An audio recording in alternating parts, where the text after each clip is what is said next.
Welcome everybody. We took a little bit of a break last month because we had the Global Service Design Network event that was virtual this year. Obviously, this is 2020.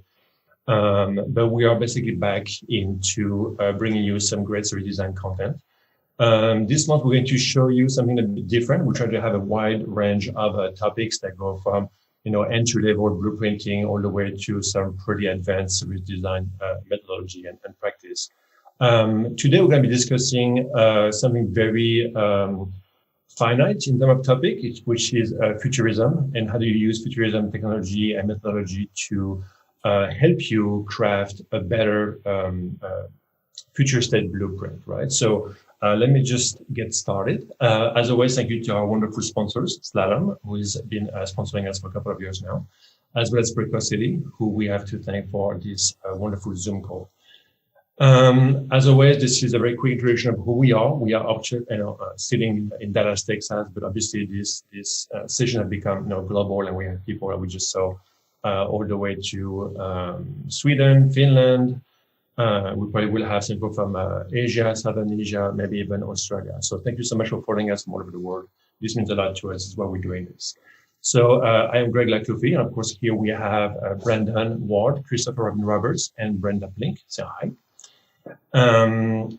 And as always, all the sessions are recorded. So if you want to catch up on the past, I think we have a dozen sessions now. You can go to our YouTube channel, which is the Design Network Dallas chapter, and you can see some past guests we have from Mark Stigdorn to Adam St. John to Andy Pauline to Kim Kalbach, Mark Fontaine, and many more. So feel free to catch up. This particular session will probably be up tonight or maybe tomorrow, depending on if you have time to upload it. So if you have to drop or if you want to send it to somebody else, probably by tonight or tomorrow. This is going to be a moderate Q&A, so we don't want to be bothering John, our guest today, with questions. But please feel free to use the chat room in Zoom and ask questions throughout the whole hour. We don't want to wait for you in 45 minutes to start asking questions to John. So please go ahead in the chat room and ask questions as early as possible, and let our three wonderful moderators kind of like curate that for John and kind of like tell him, which one to do. So as early as now, start asking questions, and then we'll take care of that for in 35, 40 minutes. So today we're going to be talking about futurism and future state blueprint. So a lot of you guys probably already doing this or are trying to do a better job at doing this. So if you are like us, you're going to be starting a new job on a service design project. Day one, you start working the current state, right? This is what you do.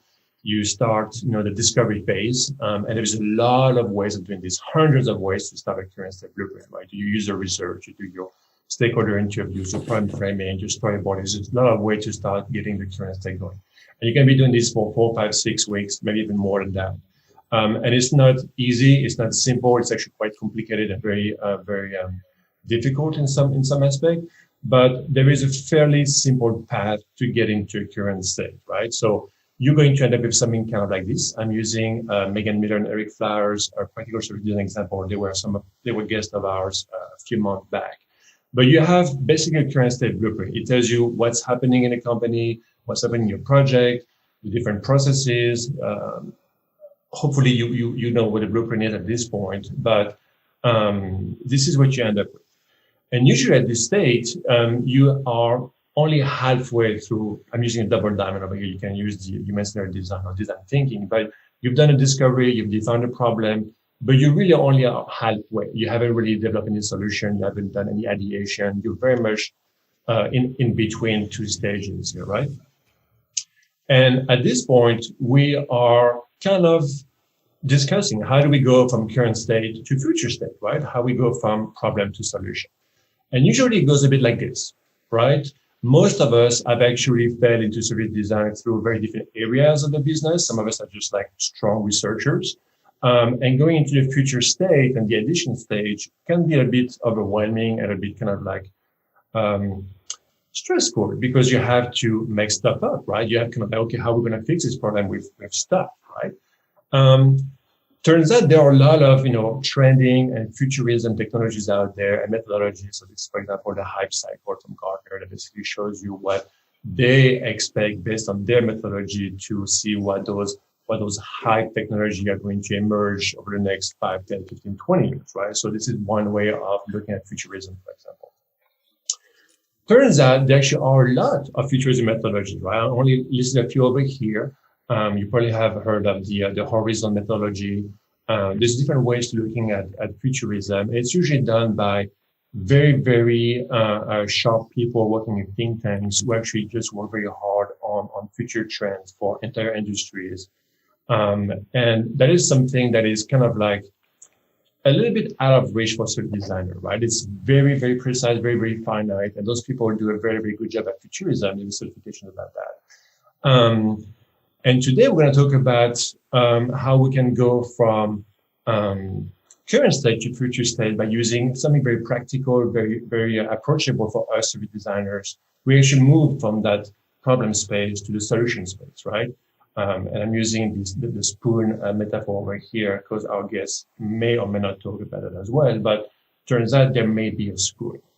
So today we're going to do two parts. One, we're going to be talking about the futurism philosophy. So the way we approach the concept of futurism can very much influence the way we actually just start working on that, right? So John will talk to us a bit more like, if you personally see the future as being more of an organic, fluid, almost a liquid form, used like semantically, like, the future, flows into X, Y, Z, right? Or if you see the future as being more like a luminous thing, like the light, for example, that will affect the way you look at the future. So we'll talk about very high level, almost like philosophical way of looking at the future. But then very quickly, we're going to shift to how we actually can do this pragmatically and tactically on paper as an exercise and see how we can get to some ideas how we can fix problems for our clients or partners. So today we'll have John Willshire. He's the CEO and founder of Smithery in London. He's also a teacher of innovation and future thinking at IED School in Barcelona. This is a great picture of John. And I was joking with him earlier that they will probably use this picture of him when he will be knighted by the Queen one day. I have to warn you that somebody on this session will have a strong European accent. I'm not telling you who it is. But I'm going to introduce John, and John can take it from here. Thank you very much. Strong European accents for the win. Thank you very much, whole team, for having me, and Stephen's on here as well. So Brandon and I met through Stephen's wonderful Mighty Minds Club, which he's been running. So thank you, Stephen, as well. And it's lovely to be here. And I will hopefully speak slowly, and the Scottish accent won't confuse too many people. I'm going to whiz you through a tour for this sort of like first bit of the futures philosophy thing, and I'm going to do that on a Miro board. So if you just give me 2 ticks, that's fine. Okay. So short introduction piece. My name is John. I'm on Smithery. Been doing that for about 9 years. This is our 10th year, and of course. Who saw this coming? Well, some people thought something like this might happen, but of course, here we are sitting at home doing interesting things in COVID times. The Smithery it's lots of different things. We work in futures, we work in design, we do business planning, strategy, prototyping. But really, the idea behind the company is that we help organizations make things people want rather than make people want things. So in the center, that's myself and Helen, who's my wife as well. And then we build different teams around different problems based on what it is that those companies that we work with want to achieve. So rather than going loaded with a team who have a certain set of skills, we find out what the problem is and then build the right team around that. I'm going to leave this link to the Miro board with you all in the chat after the session. So if anybody wants to dive in and see any of this stuff afterwards, then do that. During lockdown, it was a very good time to just sort of sit and reflect on all of these different disciplines and things that we worked in, and to try and just articulate what the connections and similarities and differences between them all are. And so you've got this is what I've come to. There's this a set of 10 tools to transform the way you think, which is called tenets, of which one is assemblage space, and we'll get to that later. It's the tool that Greg mentioned at the beginning, but it all comes together in sort of basically how we work in this idea of light speed innovation. So it's all about sort of like treating all of the information you work with as light, as particles, as pixels of things which come together and give people new perspectives. And something that's really interesting for that, before I get onto the assemblage space, is right into this notion that information is light, not liquid. So often we talk about information and we got to think about sort of like, how do we improve workflow? How do we cascade this through the organization? We've got this all stored in the cloud. Let's start channeling these thoughts. You start spotting that the metaphors and the language that we use around information treats it as if it's some sort of liquid. Data is the new oil, isn't it? And if you treat information like it is a liquid, then you are treating it like it's homogeneous, that it is all the same, and you become more concerned with the containers in which you keep it or capture it, or the channels and pipes through which you send it. So it's more about the infrastructure and less about how information comes together to give people new ideas and new things. Whereas if you lean a bit more into the language around information as light and what it does to people and what provides them, and it just sort of, you start noticing just in the way we talk about this stuff all the time about things being in our peripheral vision. Let's pause for reflection. Let's have a retrospective. That's a bit obscure. What's the outlook here? What does it look like in the cold light of day? What's our North Star? Suddenly, we start talking in more particular and precise terms about the way that this information has come together and allowed us to see something that we did not see before. So when we are talking about futures in particular, it's about sort of like, how do we see the future? Well, you go, well, one, you can't see the future. There is not one future. There are lots of possibilities, lots of things that might happen. But how can you give yourself the best chance to understand the many different things that may play out and what their effect is on you? Just by leaning more heavily into this language as a first point about light, not liquid, helps us think about the things that we are collecting and how we are bringing them together in images and so on. So it's a universal thing as well. So once I sort of like got to that stage, I started going, well, is this something that everyone knows? Is it just an English thing, or is it kind of like in languages and cultures and whatever else? And pretty much universally, it's sort of like whenever you go into different cultures and different languages and so on, you see this thing. Sight and its object light are universal metaphors in the human language. So if you do lean into that a bit more heavily, then it's not just this kind of like Western mindset thing, which is something we always need to be careful of. And then I started finding fun things like this as well. So this is an old Apple ad. How do you turn a sea of data into data you can see?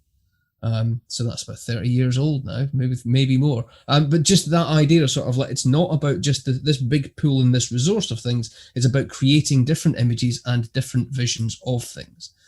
So how does that all tie into futures, service design, and the like? Now, interestingly, it's something else I picked out the other day.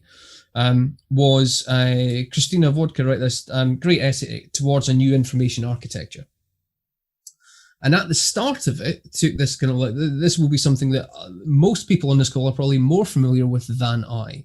But Information Architects by Richard Saul Wurman, this quote, there's a tsunami of data that is crashing into the beaches of the civilized world. There's a tidal wave of unrelated growing data formed in bits and bytes coming together in unorganized, uncontrolled, incoherent cacophony of form. So that's doing the liquid thing again, and that's making it frightening. And that's making it so like our job is to take this liquid and erect barriers against it, or turn it into something that we can use the energy and so on. It's not getting particular about all of the different particles within that information and so on. And so perhaps there is a need for that different way of thinking in this space, because just through force of habit, there's a discipline, or you've arrived at a discipline that is more about thinking about information in those liquid forms rather than light.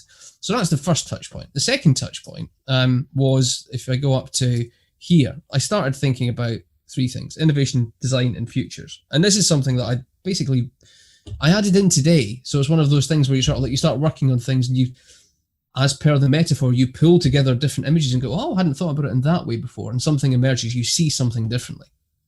So innovation, design, and futures. What's the crossover? What is the interesting things that makes innovation people and design people and futures people look at each other's disciplines and go, well, that's kind of the same sort of thing. This is similar in method. This is similar in approach. This is something that we can all be doing. And I think it's because these are all visual fields. And by visual fields, I mean that sort of like when you start treating information as light, not liquid, it's all the same sort of discipline. It's about how do I gather these separate pieces of information? I think Greg's list there at the beginning of the stuff that goes towards the current state, so the qual, the quant, the user interviews, all the things that are lying around that you bring together and form visions and then work out what to do with next. I mean, that is kind of like, that is a design practice. That's also a futures practice. Looking around outside the world, your view might be broader, but it's the same kind of discipline. So how do I bring these things together and make an assemblage of different things in which I can investigate it? I'm not trying to predict the future. I'm just trying to see what these things look like together. If I put this lot together, then break it apart and bring these things together and break them apart. So I found this 1936 diagram of visual fields. So this is the first cue for thinking about how these disciplines how these disciplines relate to each other. So the visual fields are basically telling you, so those kind of like focused areas in the centers, if your eye is just looking in that direction, then your precise vision is seeing the stuff that's around about that 30 mark there, right? So that's the stuff that you can see clearly. You will be reading there. Now, that's not all you see. There will be things in your peripheral vision which you can kind of see, but you couldn't read them unless you moved your eye, but you would be aware that they are there. And so my first thought was, well, that's interesting, because in a way, if you're sort of approaching any sort of work in the 21st century, you need these different visual fields to help come together and give you a whole picture. So that you might have design as a more focused thing, thinking about a user interaction. Innovation might be thinking at a more organizational level. So it's kind of like broader. It's not as precise, but it is sort of like taking in more things. And futures work might be even broader than that. It's it's the landscape changing around you. So those sort of like that messy, it's not, I did start off trying to make a sort of like a nice, neat kind of like three-way Venn diagram and drawing things, but that was wrong. This is a much more realistic sort of like way of thinking about the three fields working together. The second thing, so I spoke to my friend Scott Smith, whose book I'll talk about in a minute. And he was like, oh, it's a bit like spider's eyes. And so apologies if anybody doesn't like spiders. This is kind of like the most non-spidery picture of a spider I could find. You can't see the rest of the spider, but you can see the eyes. So essentially spiders will have 6 or 8 eyes, and there'll be 2 up front looking at the thing in front of it. Then it's got either another 4 or another 6 to the side, just seeing if anything else is moving around. If anything in the environment is shifting at the same thing. So it can be focused on the thing straight ahead, but it can also have a sense of what else is going on around me to help me know whether I should do that thing or not. And then the third thing is this sensor array that you'll get in any modern smartphone, really, which allows you to do different things. So it's very interesting. So rather than just one camera where you're trying to do all the sort of like the focusing and the moving and the changing of the things, or switching over lens if it's not fixed lens, this is about sort of like you need an array of different sensors in order to look at different things and do different things. You're not trying to force all these things into the same thing anymore. It's, horses for courses, the right thing at the right time. So this sort of like, for me, starts to bring together this interesting space of sort of like innovation, design, futures, and possibly other things are all visual fields. So when you start thinking about information as light, not liquid, you can start seeing the slippery bits between each other, or sort of like the overlaps in between these fields, and why they start tumbling into each other, and why it can be useful to pull practices across from one discipline to the other. And therefore, how do you start thinking about that stuff more? So that's the sort of like, that's new. That might be true, or it might just be this talk and I'll never say it again. But that's kind of like, it feels kind of interesting. Now, of course, future scenarios is very much like light as rather than liquid as well, because scenario is essentially taken by Herman Kahn of the Rand organization, lifts it from the film industry in order to sort of like to take US government policy in the 60s through and sort of like, let's imagine different possible futures because, nuclear war. scenario comes from films. It's how they were describing things. They'll have a scenario in this film and these things will happen in it. It is a visual metaphor. It is showing people different worlds. But you are showing people many different worlds. This is my favorite British television moment of all time. So this is when we were getting the tail end of a hurricane over from the Caribbean area. And it just it perfectly demonstrates the sort of like, well, what's the scenario? And you go, well, you might have that scenario, you might have this scenario, but then there's large uncertainty in the middle. It's also a perfect metaphor for Britain in the 21st century. Large uncertainty all over. But anyway, you're generating lots and lots of different scenarios in order that you can sort of understand what is happening. It's not about predicting one and choosing the favorite. It's about sort of like giving yourself a better set of understanding of the possible things that might happen, and it allows you to just deal with the present a bit more effectively, which is something you can find in kind of everything from systems thinking to futures, whatever else. But it's all about, there's great, what do you call it? Daniel Ingvar has this thing called Memories of the Future, which is about sort of like, if you rehearse, if you walk through lots and lots of different things that might happen, when the thing that actually does happen comes along, then at least you've practiced. It won't be exactly the future that comes along that you have to, that you've practiced already, but you will know how to put different things together in different ways. So onwards to, assemblage space. Is this too fast? Is this all right? I could have some thumbs up or whatever. Just tell me. Fine. Okay. Or all complaints on email afterwards. Thank you very much. So assemblage space was something that I have to tell a quick other story just to highlight. So let's move to this. About 7 years ago, is my friend Honor, who now runs the Art Sciences Gallery in Singapore. It's a lovely lotus flower thing on the, which points out up into the sky. We were having a coffee because she used to work in Brighton, and that's just down the road from me. And she was talking about wanting to do a podcast, and she ran this arts institute called Lighthouse.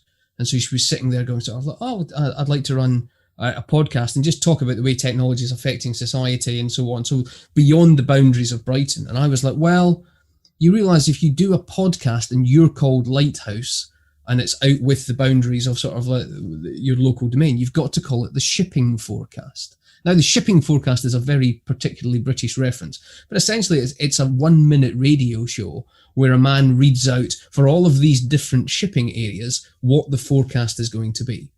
So he'll go 40s, wind accelerating, downward 0, Dogger, Thames, blah, blah, blah, blah, blah. So it's just telling people who work in shipping what the things to expect would be. But Honor's idea was essentially tell people what is happening in technology and how that might affect society, but in some sort of like podcast format. Now, she said, my friend Scott, this is Scott here, has just written a piece along a similar vein. So you've now got to run a workshop together for us. We'd never met, and Scott's from North Carolina, but he now lives over in Amsterdam. But it was very strange because I'd never really worked with futures before this, right? This was a whole new kind of like territory. I'd done lots of innovation thing, but I'd never ventured into the field of futures. And so we started working together, but Scott had also set up this thing in IED in Barcelona, which is an innovation and future thinking course. And so he said, hey, can you come along and sort of just do some innovation teaching on it?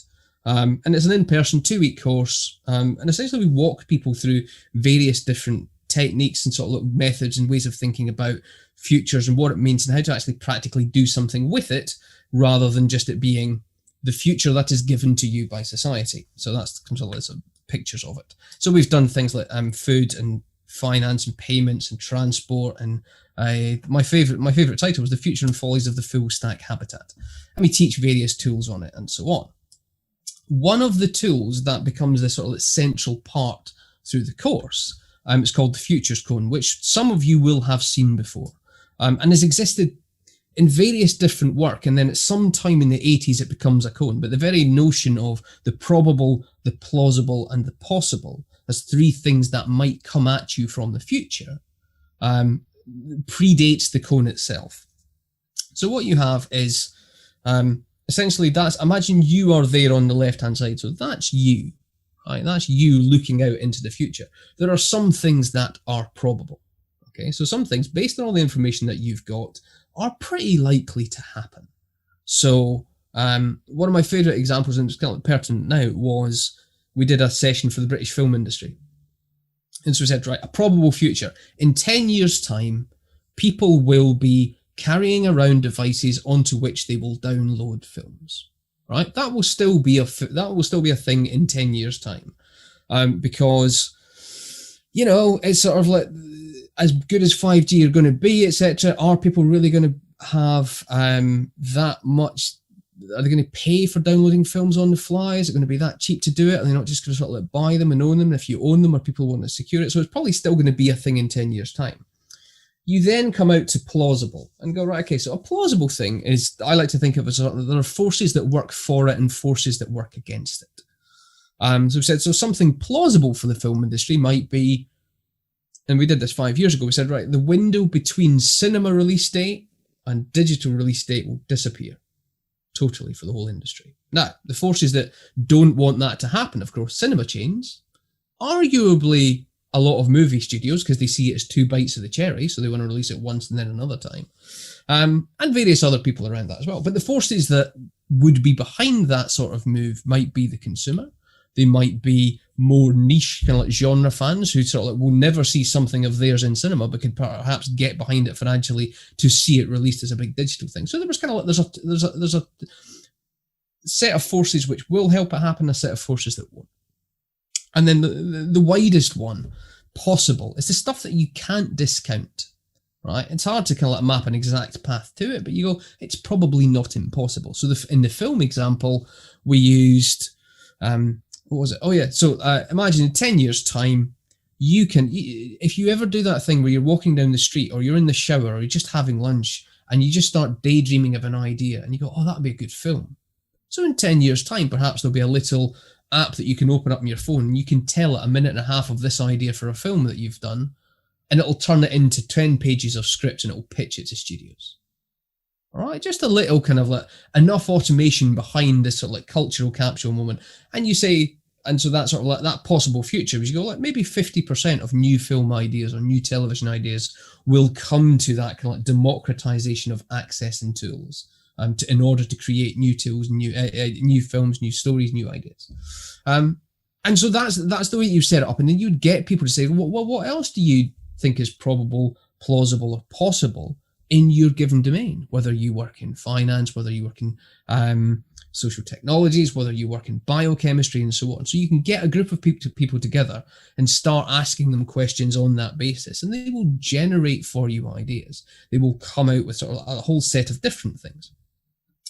And the way we take that in the Barcelona workshop is we then, this is where we get to the no spoon point, Greg. So we lay the cone out on the table and tell people it starts here, so this is now, and out here is 10 years away. So who's got what? Right? What have you got? What's the sort of like, who's got? And people start volunteering different things about, I think this is going to happen. So this was from last year's course, which is the future of transport. So they start volunteering different things and we color code them to begin with, but pretty soon they start messing up because one person's possible is another person's probable.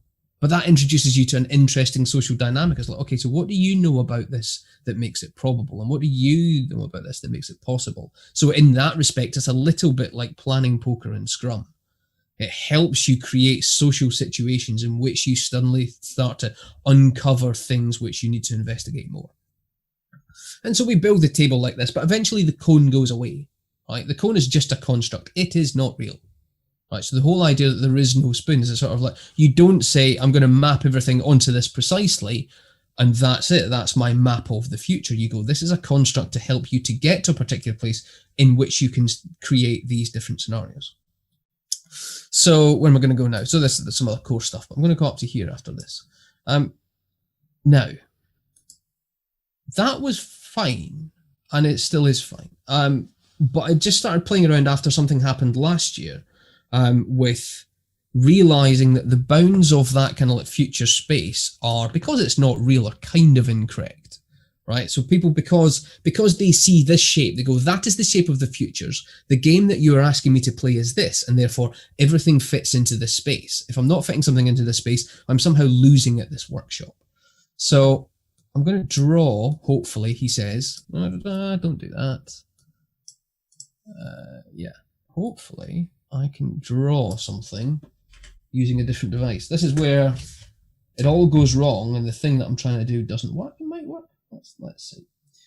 So if I do that, and that. Okay, so we were talking about the future of transport in Barcelona. And so one of the students said, okay, one of my possible thing is in 10 years' time, there's going to be a hyperloop in Barcelona to Madrid. I was like, in 10 years' time? She went, yeah. And she said, well, it's possible, isn't it? It's kind of like you're just looking for possible things. So I want that to be a possible thing. And so she was putting that, for argument's sake, out there. Oh, it's working. Look at me drawing on the thing live. And so we said, right, okay, so this is good because it now gives us a good way of testing this process. Okay, so you've got to come into class the next day with evidence, right? You can't just say, oh, I think there's going to be a hyperloop in Barcelona in the future in 10 years' time without going through some of the things that help support that. And so she went away and looked at various different things and came in with a lot of basically Elon Musk press releases. So saying, well, of course this is going to happen because I'm going to make it happen because it's got, but then to you go, right, okay, so that is a press release. That's here, right? That's kind of like, or it's even here. There's a series of press releases. Now you go, yes, this is in the kind of like the near future and stuff like that. Oh, well, there is a company that's doing it. And yes, they are doing an experiment in Dubai. And yes, there is this, but it doesn't automatically lead to this. But we realized during the course of this conversation that if you just force people to sort of like to make them go, you have to have everything inside this cone. Nobody wants to put anything outside it because they feel like they lose, right? They feel that suddenly you're invalidating my attempt to play with these future materials. But there's actually space outside the cone. So you go like, okay, 10 years time, Hyperloop, it's not ready, right? There are too many factors which push it up in this direction, right? And sit it out here. But actually, you then just slide it along and go, but it might happen in the future. So if I zoom in on this area here, don't do that. So essentially, over that line, you go in, to paraphrase Keynes, in the long run, anything is possible. You go, if you can sort of, if you bring yourself some evidence and collect some evidence, go, it's not going to happen now, but it might happen at some point, you just push it out further in time. So it gives you a way to change the futures cone into a way of going, right, okay, so we need to evidence this stuff. If we can't evidence it, let's push it out rather than just denying it will ever happen. But there is this sense, I think, of what I've called impractical hyperopia, so long-sightedness, which a lot, arguably, of Silicon Valley is based on. It's like clearly seeing futures that no one can really work out how to get to, because it's not really about making a Hyperloop happen. It's just about making people believe that they should financially invest in Hyperloop just in the off chance that it does. Uber might be another case in point. So that sort of that created the first sense of there's interesting space around the futures cone that we have to investigate. But of course, as soon as you start going, well, there's interesting space up here, you go, well, there's also interesting spaces in other places as well. So over on the other side, so if you look at the probable, the plausible, the possible, and the preposterous, which is a later build on the futures cone, people aren't making that stuff up. So if you get together people in a workshop and say, okay, so let's hear your probable, your plausible, and your possible. Right? They've not made that up. She hadn't sort of like imagined Hyperloop from scratch. It was based on other things that had gone before. And so then you need to think about, okay, so where have we got this information, no matter what it is? Where has this come from in the past? So you look at the things in the past which are the reflection of the probable, the plausible, and the possible, or the tangible, the intangible, the remembered, and the forgotten. So the tangible is pretty easy because the tangible is the stuff that you can point to in the world around you. You go, well, I know that there are going to be more iPhones in the future because I have an iPhone here, right? It's right here in my hand, so it's very tangible. The intangible stuff is the things that you might not have physical proof of, but that you can speak to, and you go, well, Apple's a corporation and they have an outfit in Ireland. I'll probably still be paying invoices to them, I guess, perhaps. It's hard to exactly point to it, but it still exists to some extent. Then there are things that are remembered. So people in culture remember these things which have been part of their lives previously, and because enough people remember it, they can connect dots and go, we wish it was like this again. Like government policy, I wish we had this policy back again, or I wish this policy went away so we went back to a stage of when that was happening. But then there's also stuff that's forgotten. So the things that societies do forget, and organizations forget things as well. It's like, what we set up to do, don't know, because we were set up 120 years ago. We've forgotten whatever the founding vision was. We've forgotten all of this different stuff, which could make a difference to our future. So you can start collecting information from the tangible, the intangible, the information, and the forgotten, and start mapping it forward to, I'll just do it on here again. So you can start sort of like saying, right, okay, so here is, I've got some information which I'm pulling here, but it actually maps. I can trace it back to the information, so which is all just research. And again, back to the crossover in disciplines. This is all research that sort of like people who have been working in this space can do. And then just to finish off on the assembly space, you've got the spaces around it. So the over futures thing that isn't practically possible, but might be sometime, but it isn't practically possible in the timescale you're doing it is one of them. You've also got under futures. So under futures is the thing that no one's paying attention to because it isn't desirable. So if you think back to that sense of, this is you at the cone looking outwards, you go, well, you're very narrow, you as an individual or you as an organization, right? What you see in the past and the future is framed by who you are. And that's why we do research in all sorts of different environments about, I want to seek other views. I want to understand more about how other different people perceive the future, because then the things that might be blind spots for me, for people who are for customers who are underserved in my market, for people who are underserved by society, if I bring in those views, suddenly stuff that might seem preposterous initially will come into view because we sought these other views to broaden ourselves. On the flip of underfutures, you've got underdesign. So the stuff that sort of like that hasn't happened in our past because no one has paid enough attention to it, because the decision makers in the middle have been too narrow. The flip on that will become over-designed.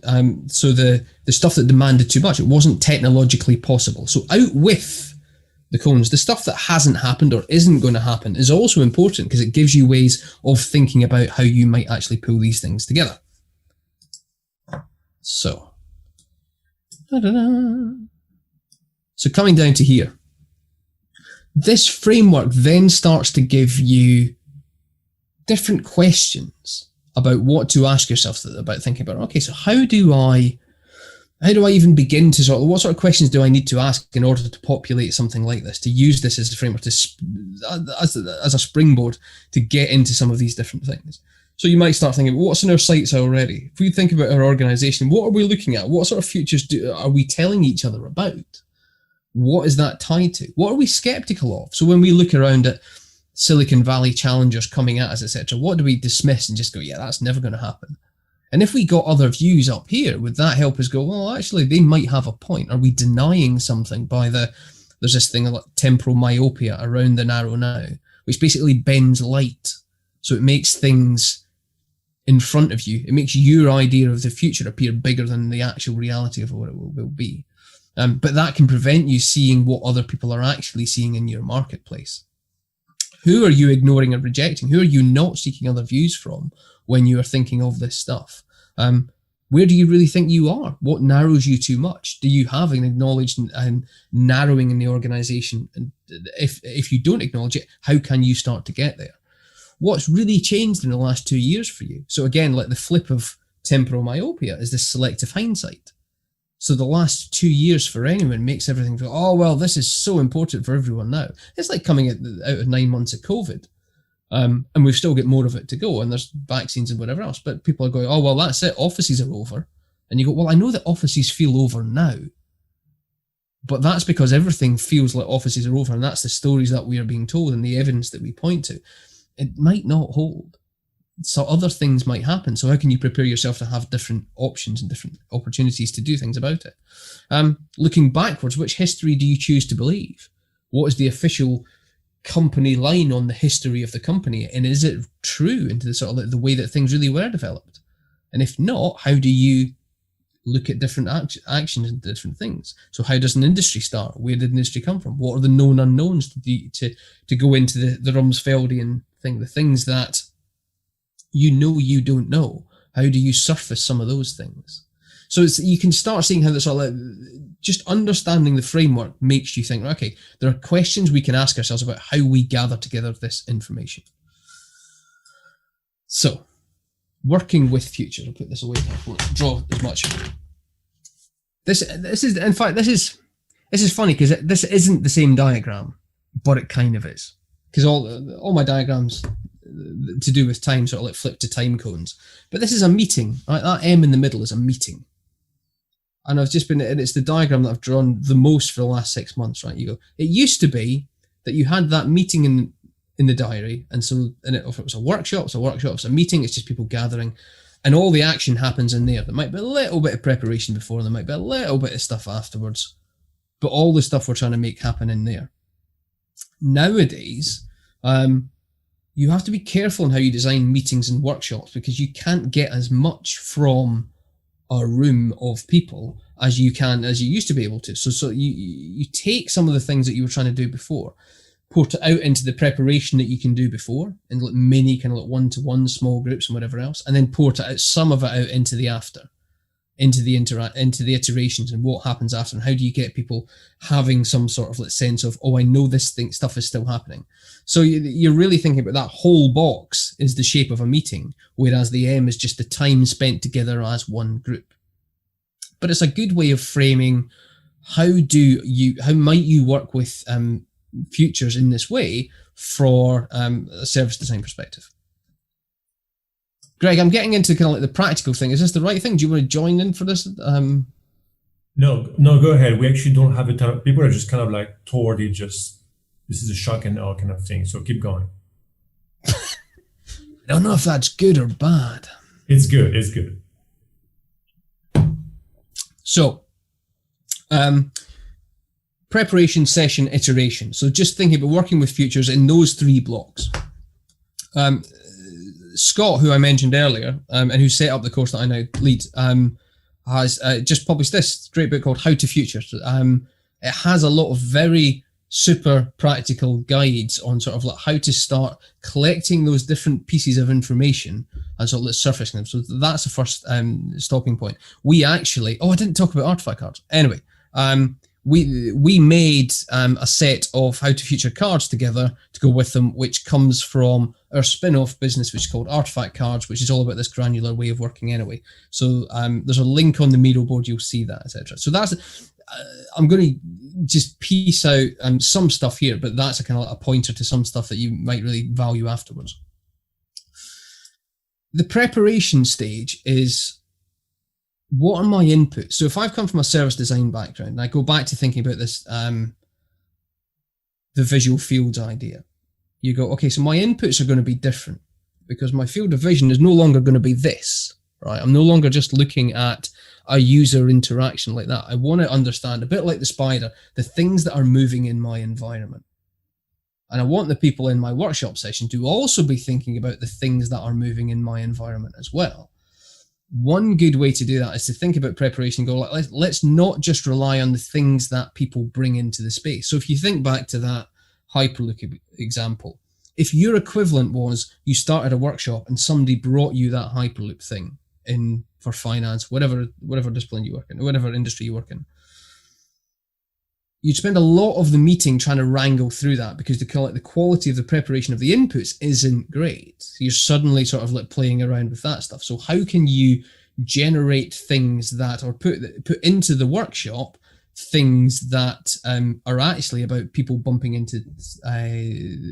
lots of different pieces of information into each other. So a good way to do that is cards. There are lots of card decks around from a futures perspective.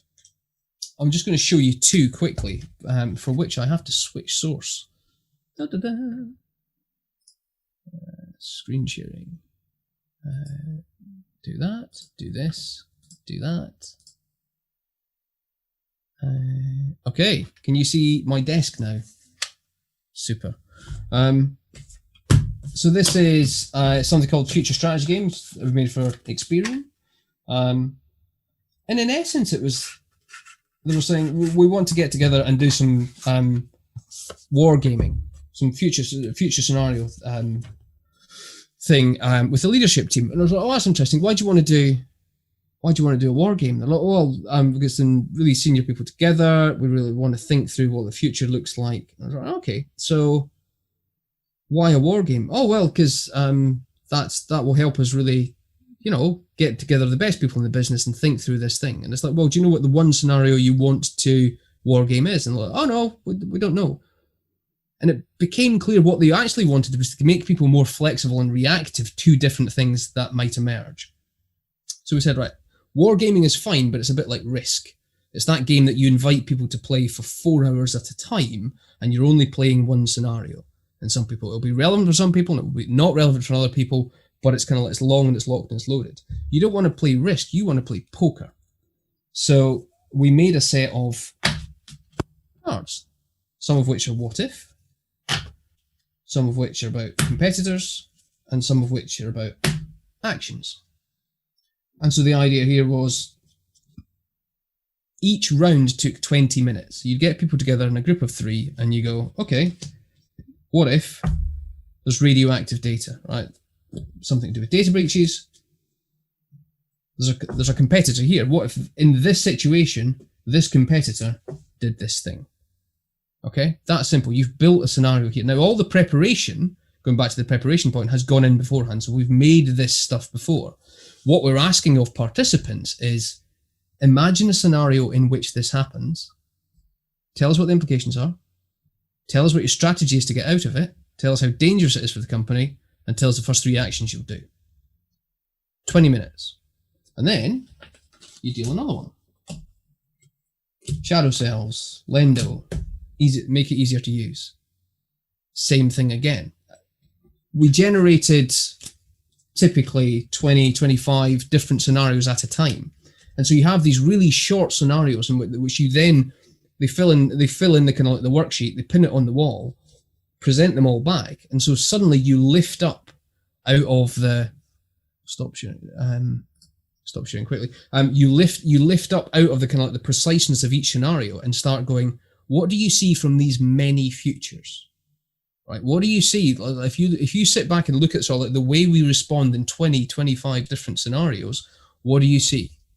What becomes our priority? What sectors, what areas keep popping up? What questions do we keep asking ourselves?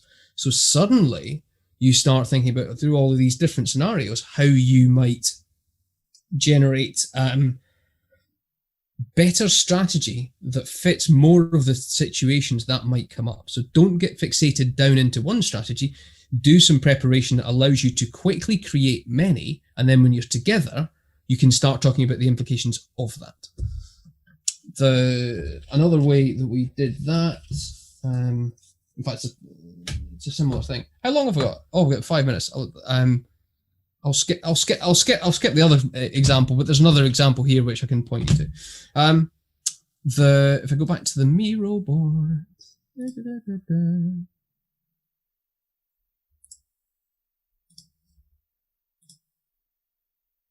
So once you've also got,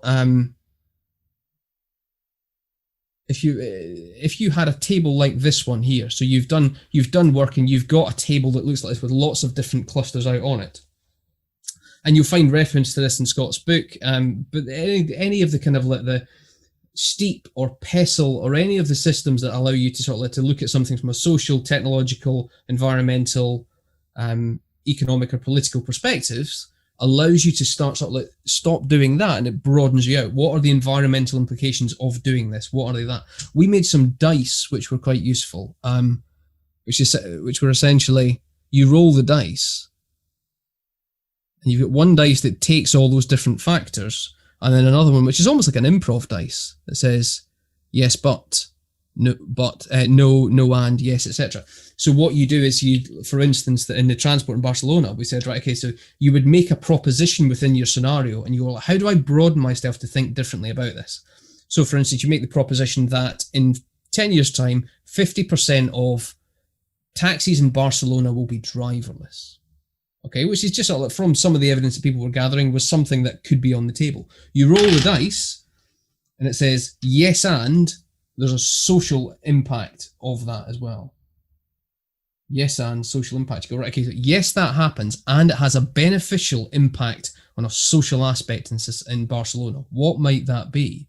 And you say, whoa, well, maybe it's the Kickstarter for something like universal basic income. So it allows you to kind of like to broaden yourself and think differently about the challenge, but then it gives you something else to go away and research and go, well, I wonder if universal basic income has been talked about in Barcelona. I wonder what people's reactions to it would be. It just sends you off in those different directions. So using steep or pestle just to sort of to force yourself to go broader becomes a useful way within the session itself to just start thinking about things differently, because I think we all need to broaden ourselves and find different ways to have new perspectives on things, and just introducing little mechanics like that can help a lot. And then finally, the iteration thing. Oh God, that's 4 minutes left. The iteration thing was based on just thinking about like I went to Wikipedia, right, to get, because Greg was talking about service blueprints. So I got a service blueprint from the Wikipedia page about service blueprints, just as an example. And I was thinking more about, okay, so what is your job with this work in relation to that? And I'll talk about the experiential futures ladder in a minute. But it was like, if I've generated lots of information and tied it together in these different ways, and I've got these emergent 3 clusters, this actually becomes a really interesting way not to create the perfect service future state, but just to test my current one against them. So that's a cluster. That's a kind of like a particular scenario, a particular future. If I go, if that's the world we live in 5 years' time, how does our service blueprint stack up compared to this world or compared to this world? So actually, the continuity in keeping the service blueprint the same, but then talking through the implications of why it would be terrible if that happened, I think is a useful way of bringing these methods together, and it allows you also to iterate on them. So after the meeting, after you get to a sense of these are our scenarios that we think might be important, that we want to keep playing with, you can keep them in an online space like this and build them up, but then step back after a few weeks and look back at them all and say, right, it's clear that in all of these scenarios, we have to change this about our service blueprint, because you're comparing possible futures to current reality. And from there, you can start going, right, so maybe our future state will be that. So, John, is it a good time to start asking you questions? Because we have quite a few questions now. Yes, I think me speaking less and other people bringing in would be good. No, we love your accent. It's wonderful. So, if it's okay with you, I guess, Brenda, do you want to start one question, and then Robin and Brenda? Absolutely. So Nick asked kind of our first big question, and he said, on yes-anding within the futures cone, other than asking the great pointed questions that you suggested, Nick struggles to do this collaboratively. Do you have any advice on document risks in your forecasts prior to decisions, or any advice to mitigate unconsidered or discounted factors, or to ensure objectively that you objectively assess a situation? This and it goes back to that kind of like sort of like the preparation and then the session and then the kind of like iteration afterwards. A lot of the preparation can be conversation with others. So if you suspect that someone in the organization or a team within the organization will not take to so for instance, we've had clients in the past who have discounted environmental factors from the off because they consider themselves to only be thinking about the next 3 years, and that climate won't impact in the next 3 years, right? So suddenly a lot of these things are discounted and sort of sent to the side. You can start through experience just getting a nose for whether you think that's going to happen or not. And then you say, well, part of this work is almost attacking that in the preparation and saying and finding the small conversations that can persuade a leader or an advocate within a team to start to bring this in. And whether you position it as sort of like, okay, so we know that this isn't important for the next 3 years, but at some point we have to deal with it. can we test it in this thing? So find the language in which they will let it onto the table. So I'm very keen for sort of like thinking of all this stuff as play space, right? It's no one is kind of like nailing something to the wall and predicting this is the future. I don't want, this is all kind of like interchangeable gamey play space. And it's about sort of like framing it in this way and go, like, the best way is to have materials which can keep moving around, whether it's online whiteboards, whether it's cards on a table, whatever, and we can just have emergent things coming out from it. So there is, I think if you fear that's the thing that's happening, that's good, because you can see that's the thing that's happening. So for the next time round, you go, right, I'm going to get into their head somehow and treat that as something I have to intervene with before the fact, rather than dealing with it in the session. Fantastic. Thank you, John. Nick, hopefully that kind of began to address a very, very nuanced question. That was awesome. Brenda, what's our next question? The next question is, if we want to begin implementing this type of thinking in our organizations and projects, where should we begin tactically? Where should you begin tactically? Don't do something on your own. Basically, just go sort of like, let's get a gathering of a few people that we think might be interested in this sort of approach and do a thing quickly and make it visible to other people and just go, we're doing this. Does anybody want to? Because there's kind of like there is a nice magnetism about the future word that people go, oh well, I want to be working on the future, because no one wants to be working on the past. So you can pull people to that stuff fairly easily, but be clear about what you want to achieve. So have a few conversations, maybe just sort of like attack one thing in particular, rather than sort of like banging down the CEO's door and going, we need to do a project that unpicks the future of this entire company, right? Because that feels too big. And also, this is part of the point of Scott's book, of this work, of the Barcelona course, is that strategy and foresight used to be a C-suite thing. It used to be a boardroom thing, but now everyone's having to deal with it all the time because things are moving quite quickly. So we need different ways of pulling this stuff together. And bear in mind, we don't want to get to, the end goal here is not to get to some beautiful scenarios. What a lovely array of scenarios we have, aren't they perfected? It's about sort of like, we made some really good decisions here in the present because we understood the different types of future that might emerge. And if you want us to help other people in the organization make some good decisions, then we can show you some methods. So sort of like the deliverable is the decision making. Yes, that's a great answer. Thank you very much. And Brandon, no, I'm sorry, Christopher. I think I've got one. Yep, and hopefully I get the name right. This is from Kelly Dow. Is that how you say it? Or I'm making an assumption on the pronunciation. How do you know when to stop when it comes to generating scenarios? Are you ever, stuck inside your schedule, or, stopping too early? Where's the comfort zone? It's my problem. I never know when to stop, Christopher. I think there's a sense of sort of like when you start to, so I like loops, and I like any kind of like working materials that allows me to just pull something apart and put it to get back together in a new way without damaging the thing, right? Because then you get, because we're pattern making machines, right? It's so easy to come up with 4 scenarios and go, brilliant, got 4 scenarios now. Because you like them, because you worked them, and you and the other people in your teams all brought these things together and go, oh, these are good. Pull them apart and put them back together in different ways. Because they're essentially, they're particles of light, they're pixels, they are Lego blocks, they're kind of like endlessly recombinant things. And once you get to, maybe the answer is something to do, once you get familiar with all the information that you have, and you've not left anything in a kind of like the corner of a table or unseen or whatever else, once you're kind of like, you feel fully literate with all the different things, you go, yeah, we probably know enough now. Because even though you might not have put them together in all of the different combinations that you ever could, but you will have understood enough about the different elements. So for instance, maybe I'll quickly show this other Futurette box.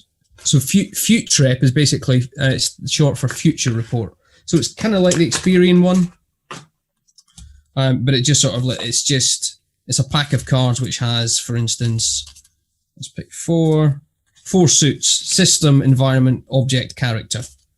And so you just sort of you go, each card's enough information about the one thing, but then you put it in combination with these other things.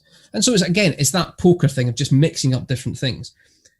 And really once people are familiar enough with the deck, like any game, right? Once you know, it's like top trumps. Do you have top trumps in the States? Is that a thing? Excellent. First niche cultural reference. Anyway, or like Pokemon cards, right? You know the powers of different Pokemon cards. When you are literate with the set, you don't have to have battled everything against each other, but you know what a pretty good number on a card is, and you go, that's a good card. So just when you've got enough literacy with the information that you're working, because then your imagination will be firing in different ways, and you will start to imagine different ways in which it goes together without actually having to do it.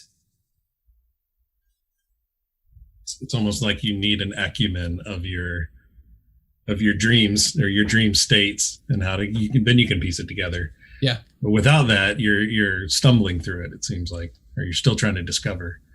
Yeah, I think so. If you feel that you can just something you go, I think I've discovered everything I've collected, and I might not have sweated it down, but I feel like I'm kind of I'm losing attention of myself, of the team, or whatever else. And you go, yeah, we kind of know this, and you go, right, is it now the time to make a decision about something and move it on, or are we spotting?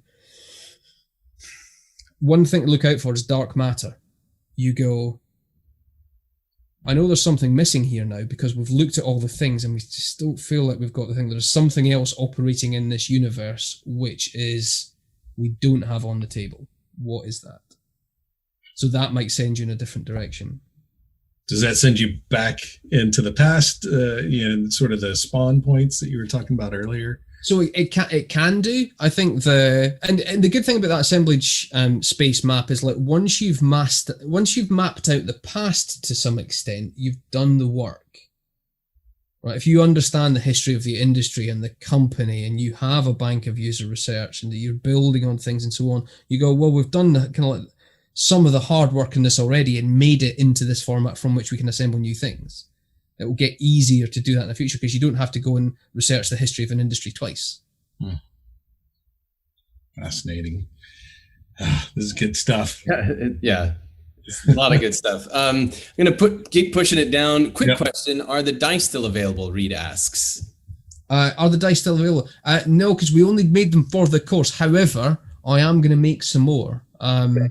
So where would we find out more about that? So essentially, Smithery.com is the consultancy side, where we do the work, and then artifactshop.com is so you can buy things like Futrep is on there, Scott's How to Future cards, standard artifact cards, various different things. So basically, if it's a thing, it's on artifactshop.com. Artifact with an E, which is the British way of spelling artifact rather than... That's why there was a question mark. What a lovely cup of tea. Yeah. The one time I spell everything OU over here and everybody gets mad at me. So the one time I pick the American spelling, it's wrong. So fast follow on to that then. Kelly asked another question.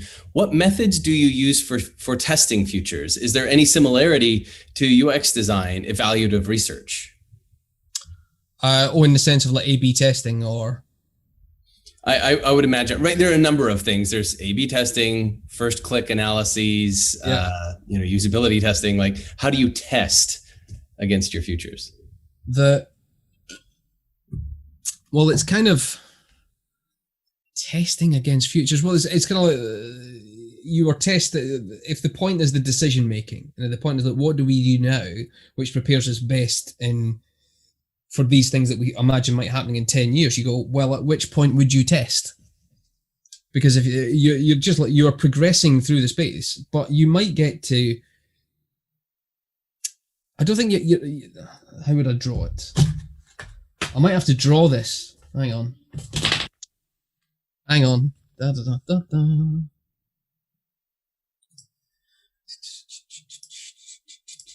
We need to come up with some background music for these interstitial in-betweens. Yeah, I could just hum. Bum, ba-dum, ba-dum, ba-dum, There you go. ba-da-dum. We'll make that a requirement for all of our future presenters. Make sure you hum in between transitions. So if you're going like sort of like, so this was kind of like we thought that these scenarios might happen. We looked out here, etc. We took this decision to get us to here, but suddenly here is different from there. So suddenly you go, well, there's now scenarios coming out that we hadn't even thought of now. So at which point do you test to say sort of like, okay, so we're on track for these things having happened or not happened or whatever else? It's more about what does good decision making look like in a business anyway? What's the kind of like, how do we judge ourselves on how we're doing? What's the sort of like, what are the decisions we made from doing this method rather than testing the futures themselves? Because I think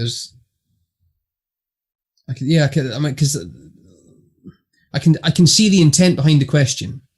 What you could do is use them as material to stimulate users into sort of like getting an idea of sort of like which futures do they see themselves in most happily. And it actually generates a whole different sort of set of research where you're going, let's choose some of, in fact, all right, okay, so maybe we'll go back to this. Share Miro. So I skipped over. This is nice. So this is Stuart Candy and Jake Dunnigan's Experiential Futures Ladder, and it's about sort of you get to kind of the overall setting, the scenario. You get to a situation, and you get to then stuff. So, and by that it means it's sort of like, so like if the scenario was, well, in fact, I can show you some examples. So we did some work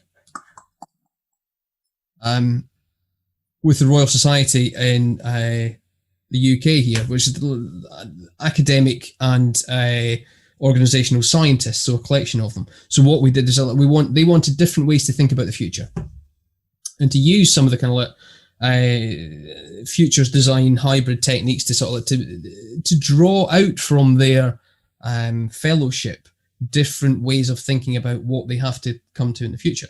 So rather than trying to out-science scientists, which is quite hard because they kind of like, academic scientists and company scientists are very good at thinking about what's 10 to 15 years out in their field because they are working on it. It's in their lab now. So there's no point us coming in from outside and going sort of, therefore physics will yield this or biochemistry will yield this. So we took it to a very human level and we said, right, okay, so this is a new division at the Royal Society. It's called the Time Capsule Retrieval Service. And how it works is, you know what a time capsule is? It's like a community will put together some objects that tells you stories about their lives, put it in the ground and hope that somebody comes up and digs it up in future and learns about them. Well, the Time Capsule Retrieval Service at the Royal Society can reach forward into time and pull out different time capsules from different futures and then open them up and see what's inside and just start telling each other stories about the science behind how lives are being lived. So actually we created, it's a whole box of MacGuffins. So this one was one of them. It was in a box from Maidstone Solar, which was the local kind of solar energy company in Kent in the UK, with insect protein sausages, because British people will eat anything if it's sausage shaped, and various other different things. But these things weren't important. What was important was the process of getting the scientists in the fellowship around the table to discuss why these things would or would not happen, and where the connection points between academic disciplines would create places that the Royal Society had to have policy on. And what was really nice about this, watching all the scientists do this, was in the facilitation. So where was it? It was this. So this was basically just a kind of like a food map that would be produced by a supermarket for schools. And we just pulled a kind of like a map off Adobe stock images and then layered some of the kind of like research and speculation on there. But the scientists were going, see, look at the landmass around Australia and how the coasts are changing. Now this speaks to such and such and so on. Like something we hadn't even thought of, right? something that we had not put in there. We just pulled this map of future, but suddenly it created a way in which you were pulling information you did not have from people that you wanted this stuff from. So it volunteered stuff that we hadn't planned to get, but the format of the work was set up to capture it really nicely. It was the desalination of the oceans, I think, was the way that changed the coasts around Australia. I feel like was that an answer, or was that just me talking more? Probably a little bit of both, but that's good. Like, one of the things that I love about this, about your talk and your presentation today is there's a lot of the intangible theory concepts, thinking processes that drive the work. So it's a balancing act, right? Understanding the concepts, and then do the physical work, and then again suck the concepts out of it to then again drive. It's cyclical, right? So it's really easy to fall into that. Brenda, do you have another question for us? Yeah, it's kind of related, since the question comes from Danny, and he's asking, do you have any advice for making the case to stakeholders to conduct research that helps us broaden our sample to groups whose need fall into ignored and rejected category? If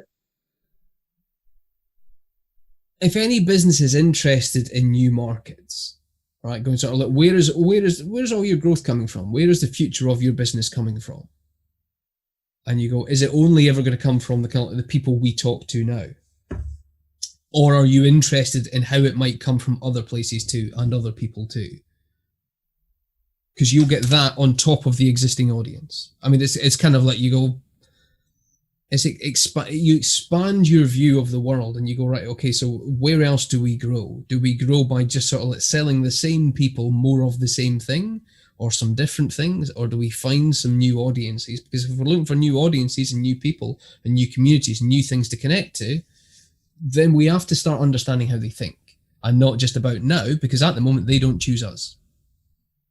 For whatever reason, they do not choose us, right? So we have to sort of think about some future state in which they will. I think that depending on, and of course context is always important, but depending on your kind of like the stakeholders you're talking about, it's just like, it's about having that conversation. Yeah. It's the sort of like, so it raises you up from the sort of like the fiddling around with the kind of like just tweaks that deliver to. Oh, in fact, Eddie Obeng's got a lovely 4 project model, which is things. Oh, how does it work? So it's basically so it's a 4 box, and it's we know how to do it, or we don't know how to do it, and we know where. And we know what it is, or we don't know what it is. And if you know how to do it and you know what it is, it's paint by numbers. Your organization is set up to do it. If you know how to do it, but you don't know what it is yet, it's a movie studio, right? You go, I don't know what the film is, but I know how to make films, right? So whatever's coming through this little place, that's fine. If you know what you want to do, but not how to do it, it's a quest, right? You've got the kind of like prototype, you've got the thing, you've got the bit of paper, and go, we're now going to do this, etc. We're going to find out how to make the organization make this thing. But the territory we're maybe describing here is the foggy project. Don't know what it is, don't know how to do it, right? Yeah. But there can be some great things that sit there. We could be capable of it, but until we start thinking like other, get some perspective from outside and see other people, till we start venturing into that space, it's going to be very hard for us to find out what those foggy projects will yield for us. Awesome. I appreciate everybody able to stick around. We had, obviously, you know, we're over time. We definitely need to cut it, I think, in 10. So Robin, will you set us up with our final question, and then we will break. Yeah, the last one here comes, sounds like a facilitation question from Cheryl. Asking about percentages of folks in your sessions who are practiced at this approach versus completely new to it. And, and the idea of getting a decent interaction out of that balance. So in Barcelona, so that's the kind of like, and that's like a 2-week summer school course, but it's about like 5 hours of teaching a day, but everyone is totally new to it. But I reckon that sort of like the first half of the week is talking about this model and the setup and the research that goes into it. I mean, people can be disappointed if they arrive at a future innovation and future thinking course and you go, welcome to Research Week, because this is about research, because it's all about research.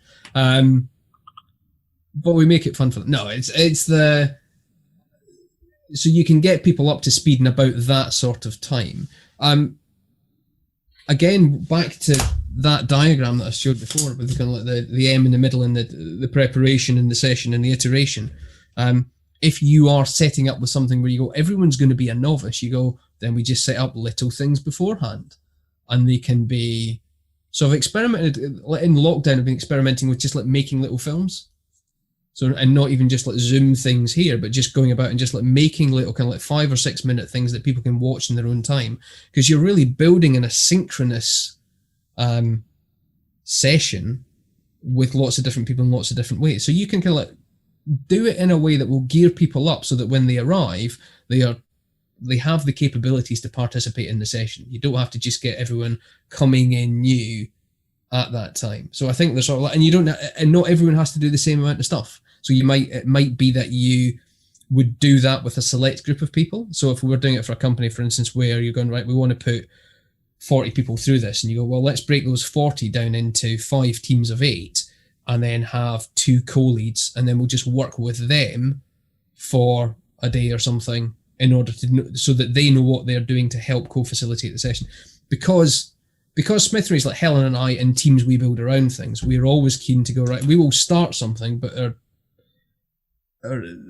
we are too small to want to do the McKinsey land and expand. We want to teach you to do this stuff. And quite frankly, so I don't want to do sort of things for 5 years on the trot. You go, I want to teach you some skills, and then you can sort of like do level 1 and then do that yourself, and then we can talk about level 2 and so on. So there's the kind of like those mixed skills in sessions. I think you can engineer to have really good mixes just by sort of like laying it out and planning how you're going to do it. That's awesome. Thank you so much, John, for joining us today. No, thank you. And like, I wanted to give a special shout out to Lacey Hereford.